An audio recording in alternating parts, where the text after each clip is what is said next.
In behalf of the good people of Sitangkay, Tawi-Tawi, we would like to greet happy birthday to former President Rodrigo Roa Duterte. We wish that you will be released by ICC in the soonest possible time.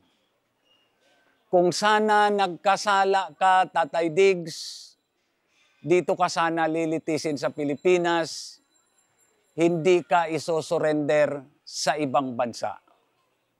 I believe The Hague, the Netherlands, was never a part of the province of the Philippines, or never become province of the Philippines, or vice versa, Philippines was never become part of the Hague, Netherlands. Kaya para sa amin, si Tatay Digong ay dapat ibalik dito sa Pilipinas. Again, kung may kasalanan siya, yung pinapile nilang kaso ng crime against humanity, dapat dito siya litisin. Hindi siya sa Netherlands nagkasala. Yun lang po ang masasabi namin at Tatay Diggs, happy birthday.